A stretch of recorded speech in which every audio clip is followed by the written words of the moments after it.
Pregnant మదర్కి వచ్చే డయాబెటీస్ని gestational డయాబెటీస్గా గుర్తించబడుతుంది. దీంట్లో ప్రెగ్నెంట్ ఉన్నప్పుడు షుగర్స్ పెరిగిపోయిన షుగర్స్ ఫీటస్ మీద కూడా ఎఫెక్ట్ అవుతాయండి. అందుకని బిగ్ బేబీగా కూడా అవుతుంది. అందుకని ఈ జెస్టేషనల్ డయాబెటీస్ని ఇమీడియట్గా గుర్తుంచుకొని షుగర్స్ ఎక్కువ ఉన్నా కానీ ఇది గ్లూకోజ్ టాలరెన్స్ టెస్ట్ అని ఉంటుంది. ఆ టెస్ట్ చేసుకొని షుగర్ ఉందా లేదా ప్రెగ్నెన్సీ టైంలో చూసుకొని ఇది జెస్టేషనల్ డయాబెటీసా అని గుర్తించి ఇన్సులిన్ తీసుకోవడము, మరియు ఫుడ్ రెస్ట్రిక్షన్ అంటే బ్యాలెన్స్ డైట్, డయాబెటీస్ డైట్ తీసుకోవడము మంచిది. మరియు స్ట్రెస్ తక్కువ ఉండాలి ఆ ప్రెగ్నెన్సీ టైంలో. ఇవన్నీ మనము కరెక్ట్గా చూసుకుంటే డయాబెటీస్ మదర్ కూడా మంచి చైల్డ్ పుట్టొచ్చండి. అండ్ జెస్టేషనల్ డయాబెటీస్ మదర్స్ చాలా వరకు ఫ్యూచర్లో డయాబెటిక్ అయ్యే ఛాన్స్ ఎక్కువ ఉంటుంది. అందుకని వాళ్ళు ఇంకా జాగ్రత్తగా వాళ్ళ life style modification, food habits, stress కండిషన్స్ని మార్చుకోవాలి. సో జెస్టేషనల్ డయాబెటీస్ అనేది టెంపరీ కాదు, అంటే ఫ్యూచర్లో మళ్ళీ ఎఫెక్ట్ అయ్యే ఛాన్సెస్ ఉంటాయి.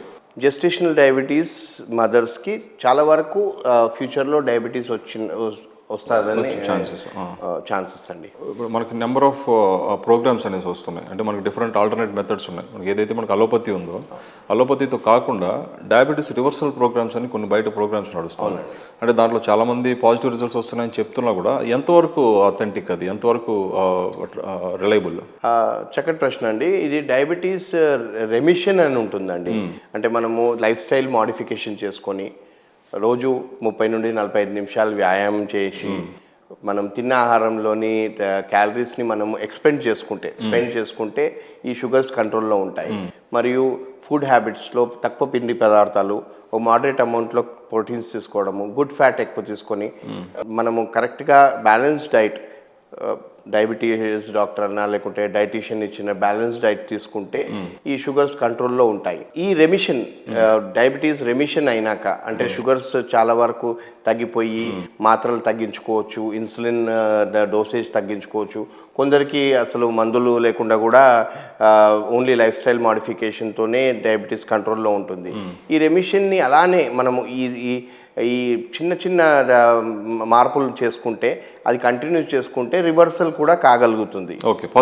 పాసిబిలిటీ అనేది అంటే it depends on the patient. ఒకవేళ మనము జీవన శైలి మార్పు చేసుకొని కరెక్ట్గా డయాబెటీస్ డాక్టర్ పర్యవేక్షణలో రూల్స్తో ఉంటే డెఫినెట్లీ రివర్సల్ పాసిబుల్ అవుతుందండి. మనకి ఇప్పుడు ఆల్టర్నేట్ మెథడ్స్ ఉన్నాయి, అలోపతితో పాటు ఆయుర్వేదిక్ అని, హోమియో అని, యునాని అని, మనకు డిఫరెంట్ మెథడ్స్ ఉన్నాయి కదా. సో అంటే ఆయుర్వేదిక్ ప్రొడక్ట్స్ కూడా చాలా ప్రొడక్ట్స్ మనకి మార్కెట్లో అవైలబుల్ ఉన్నాయి, అండ్ ఆయుర్వేదిక్ డాక్టర్స్ కూడా సజెస్ట్ చేస్తున్నారు. సో అవి నిజంగా మనకి వర్కౌట్ అవుతాయా? అంటే అలోపతి మెడిసిన్స్తో పాటు వాటిని కంటిన్యూ చేయొచ్చు మనం? ఈ ఆల్టర్నేటివ్ మెడిసిన్స్ అంటే ఈ ఆయుష్ సంబంధించిన మెడికల్ సిస్టమ్స్లో కూడా యోగా, జీవనశైలి మార్పు, ఎక్సర్సైజ్, ఈ ఫుడ్ హ్యాబిట్స్, మనము జంక్ ఫుడ్ తినకపోవడము, ఈ న్యాచురోపతి అవలంబించి ఇవన్నీ రూల్స్ ఫాలో చేస్తే డెఫినెట్లీ షుగర్స్ కంట్రోల్లో అవుతాయండి.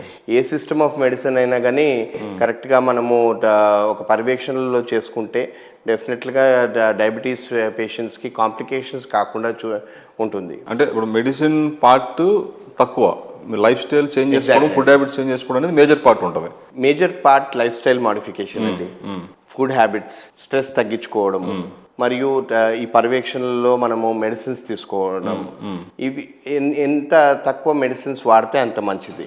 ఎందుకంటే కొన్ని మెడిసిన్స్తో సైడ్ ఎఫెక్ట్స్ కూడా ఉంటాయి. అందుకని regular supervision of diabetes doctor ఉంటే చాలా మంచిది. మరియు self monitoring of sugars important. Glucometer పెట్టుకొని రోజు, అంటే ఎప్పుడైతే మనకు డౌట్ వస్తుందో సిమ్టమ్స్ కూడా చూస్తుండాలి. ఇవన్నీ కరెక్ట్గా మనము రూల్స్ ఫాలో చేస్తే డెఫినెట్లీ ఏమి ప్రాబ్లం కాకుండా ఏ సిస్టమ్ ఆఫ్ మెడిసిన్ అయినా కానీ మంచిగా వర్కౌట్ అవుతుంది. మనకి అర్లీ సిమ్టమ్స్ అంటే డయాబెటిక్స్ అటాక్ అయిందని చెప్పి తెలుసుకోవడానికి బేసిక్ సిమ్టమ్స్ ఏమన్నా, అంటే డైలీ లైఫ్లో వచ్చే చేంజెస్ కావచ్చు, ఎట్లా ఐడెంటిఫై చేయాలి డయాబెటీస్ ఎఫెక్ట్ అయిందని? ఒక పర్సన్కి డయాబెటీస్ వచ్చిందని తెలుసుకుంటేందుకు కొన్ని సిమ్టమ్స్ ఉంటాయండి. అందులో మొదటిగా ఎక్కువ దాహం కావడం, పాలిడిప్సియా అంటారు.